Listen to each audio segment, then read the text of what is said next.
دا ریا علما دي ته وی چې سړی د خلکو د خودنې لپاره یو کار کوي. صوفیه ریا دي ته نه وایي. صوفیه څه وایي؟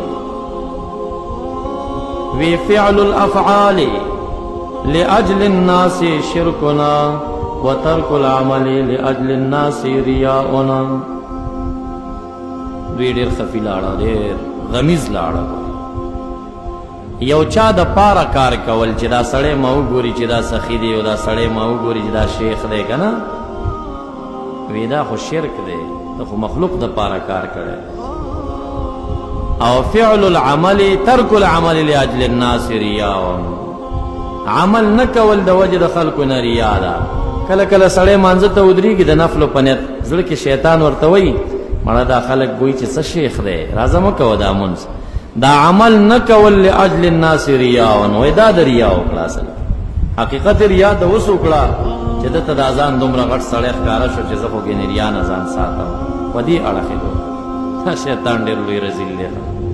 یو بابا ماخوستن کې جمع ته روان و، نو خټو کې پرېوته. چې پرېوته نو سبا ته چې جمع ته ځي نو یو بوډا راغی، د لاس نه یې ونیو، خټه نه یې پورېست. دویمه ورځ بیا د خټو نه پورېست، درېیمه ورځ بیا د خټو نه پورېست. نو دی ورته په څلورمه ورځ وایي دا ته څوک یې؟ ډېر ښه سړی ما سره کومک کوې. وایي زه داسې یو سړی یم که ځان مې د روح او د ملګرتیا را سره بیا نه کوې. وی نه ته خو ډېر ښه سړی، ته څوک یې؟ وایي زه ابلیس یم. دروغجنه وایي ابلیس خلک مانځه ته پورې باسي، ته خو ما د خټو نه پورې باسي. وی بابا ته څه خبرې؟ په اوله ورځ چې خټو کې پرېوتې تا ته چې کوم اجر خدای تعالی ولیکلو نه یو ما ته پته ده، یو خالق ته پته ده. ما وی دې خټو نه یې پورې باسه، مونږ دې وکړي خو چې د دې پرېوتو اجر ورته میلاو نه شي. دا دومره رذیل دی. دا په نوراني شکل کې راته شیخ عبدالقادر جیلانی رحمت الله علیه او ځل مراقبه کې وی ناستم، یې آواز را باندې وشو، ای عبدالقادر جیلانی ستا عبادت ما ته مقبول وګرځېدل، تکه نور اعمال راته نه کوې نو مه کوه. وی مراقبې نه مې سر پورته که ما ورته ته څوک یې؟ وی زه د رحمان د خوا نه هاتف اواز کومه. وی ما ورته ویل چې رحمان نه یې، شیطان لعنه.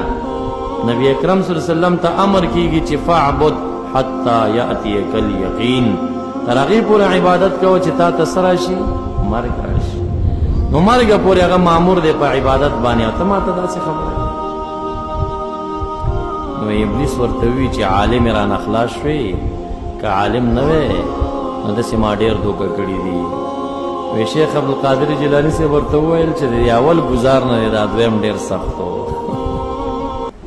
دا دویم دی ډېره خطرناکه خبره وکړه. ته اوس ما په دې عجب کې اچې چې داسې غټ مولا یې چې زه ځان څه خوشحاله شم چې ښه دی زه خو غټ مولا یم. وایي دا دې خطرناکه خبر راته وکړه.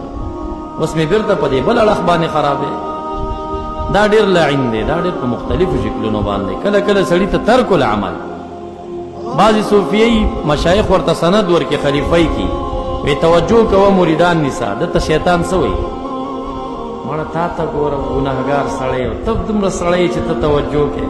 دا اوس شیطان په دې بل شکل ورته راغلی دی که نه، دی اوس د دې خدمت نه وباسي. بیا داسې سوچ نه کوي همدغه سړی خلکو ته سبق وایي. نو ته چې فارغ شو ته په دې کتابونو چېرته داسې قابل وي چې دا شروع دې ورته کړې وه، خو چې درس دې کوو یو وخت کې درنه شیخ القرآن شیخ التفسیر جوړ شه. خو دغه شان د توجه د باطن هم نه چې ته کوشش کوې، په مرور د وخت سره هغه اضافه کېږي. د هر مرید برخه فیض ستا پسې نه راځي، نو ستا ورسره باطني کار ښه کېږي که نه. خو دا شیطانیه یو جال دی چې بعضې صوفیه په دې کې راګیر کړي. مړه ته خو ډېر کمزور یې او ته ولې مریدان نیسې. دا په دې شکل اوس دی خرابوي، د دې خدمت نه یې وباسي. نو صوفیه وایي ریا دغه ده چې عمل د وجې د خلکو نه ترک کړي، او چې د خلکو د پاره یې کوي دا خو شرک دی. ریا او شرکن خفي راځي. نو مخلصین له الدین، دین تاسو تماویلو چې عقیدې تم وایي عمل تم وایي. عقیده کې به اخلاص کې د ریا نه وایي پاکې ځکه شرک جلی دی هلته، او عمل به د ریا نه پاکې ځکه شرک خفي دی. دغه یو عبادت چې شرک پکې راشي او ریا پکې راشي نه قبلېږي. رفیع الدرجات هو رفیع الدرجات. اسانه معنا دا خداوند کریم پورته کوونکی د درجو د بعض